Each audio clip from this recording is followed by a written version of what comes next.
the government will not stand in the way of a change in the law to legalize assisted dying if the majority of MPs support it, a health minister has said. Helen Whately, the Minister for Social Care, told the Commons Health Committee's assisted dying inquiry the debate was an issue of conscience for individual members of Parliament. She added, if the will of Parliament is that the law on assisted dying should change, then government would not stand in its way.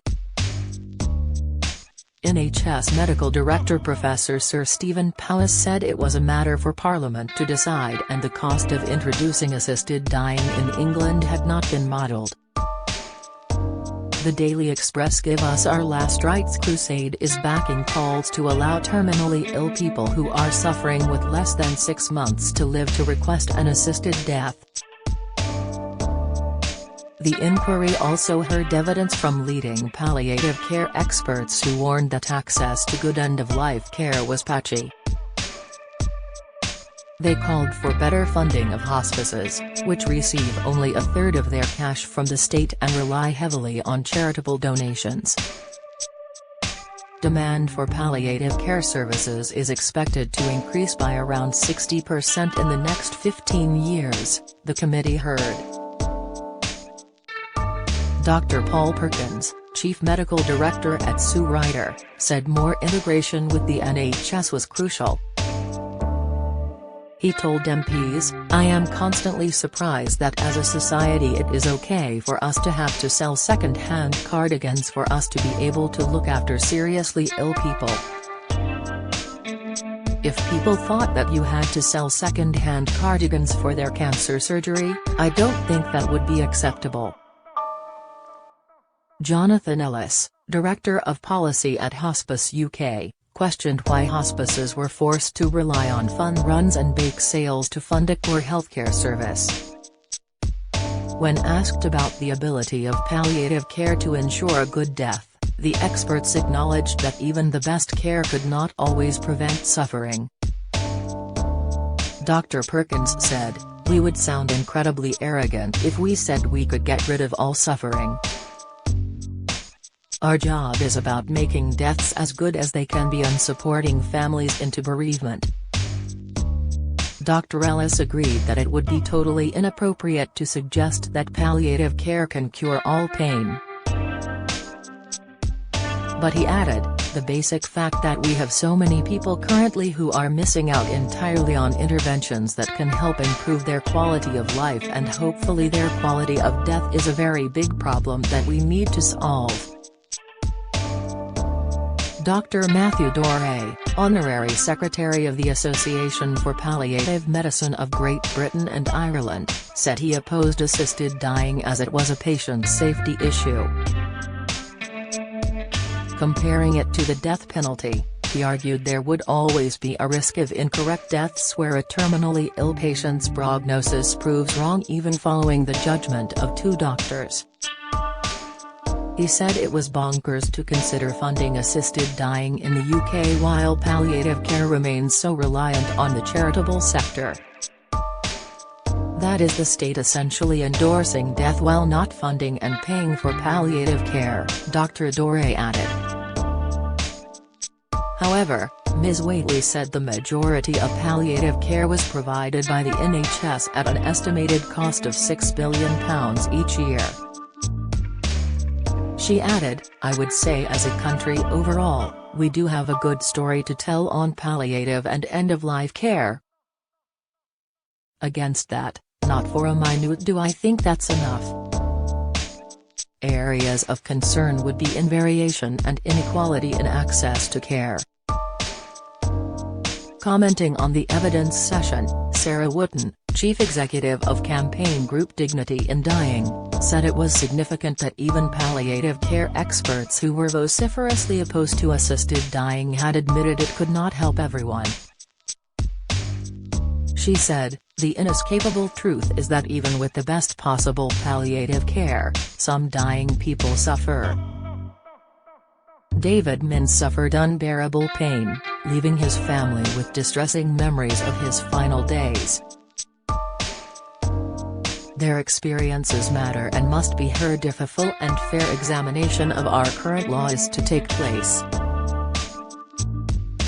Evidence shows that where assisted dying has been legalized, palliative care receives more funding, access is improved and end-of-life conversations are more open and honest. It's no surprise that choice at the end of life is supported by the vast majority of the public. Ms. Whitten welcomed confirmation that the government would not block attempts to change the law if MPs make the decision. She added, change is coming down the track in Scotland, Jersey and the Isle of Man, and Westminster will ultimately follow. Ms. Whately also said that the government and NHS England have not yet begun to contemplate how law change would work in this country. I suggest they get on with it. It's time for government and parliament to have serious discussions about how to ensure the very best compassionate law for its citizens. He was living his fear, say family of assisted dying campaigner David Minns. A terminally ill campaigner died in pain after suffering for 3 days, just as he told The Express he feared he would, his family has revealed. Cancer patient David Minns shared his story in February 2022 when he helped to launch our campaign. He described dying quickly of a heart attack as a best-case scenario and said he did not want to die slowly and in agony. David called for a change in the law to allow people like him to request assistance to end their lives if their situation becomes unbearable. He died aged 75 at home in Mildenhall, Suffolk, on February 13. His wife Sue said that towards the end he was in so much pain, his bones so tender, that she could barely touch him. She recalled, so our contact was kissing goodnight to each other. He would say to me, I hope I don't wake up in the morning. He said that for 3 nights before he actually died. That isn't how he wanted to die. The couple had been together for 22 years and it was only during the last few months that David allowed Sue to help with his personal care. Sue said, he didn't want that and I don't see why any person who has lived a dignified life should be made to be treated that way. To be diagnosed and told you're going to die with cancer is punishment enough. The family received support from carers but David's pain was difficult to manage. Despite strong drugs being kept in a locked bag at their home, Sue said they were not used because he had not passed a necessary threshold. She added, that's what really angered me. That man lay there and all those drugs were upstairs, and none of them were used. David's son Matt said, the thing I remember most vividly is just how there was nothing that could be done to make him comfortable, except to sedate him. If he was conscious, he was cold, even though the house was boiling. This edema he had meant he was leaking fluid out of every bit of his skin, the bed was soaking so he was freezing the whole time. Those 3 or 4 days were unnecessary. He was living his fear and that's an awful thing to make somebody do. Sue and Matt said the overwhelming emotion they had been left with was anger that David was denied any choice about the way he died.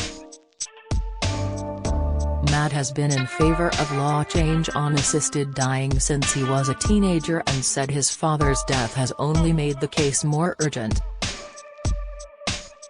He added, Dad lived with that fear of suffering. He had lots of moments of joy, but underlying all of those was the fear of how he might die and that his death was likely to be painful and drawn out. the ease with which we can eliminate that fear by letting people know that when they get to that point where they no longer want to be there, they can have their loved ones around them and say goodbye. It's so obvious and so urgent. There are families right now going through exactly the same thing. Sue remembers her husband, a former hairdresser, as a glass-half-full person who always saw the best in others. Matt said he will always treasure a memory of David and Sue dancing and embracing life at a friend's wedding. He added, "Whenever I hear Spirit in the Sky, one of the songs at his funeral, I close my eyes and see him and Sue dancing. How I hope I'll dance at their age. He was my dear friend, as well as being a wonderful dad. He set an example and I try really hard to follow all the good things."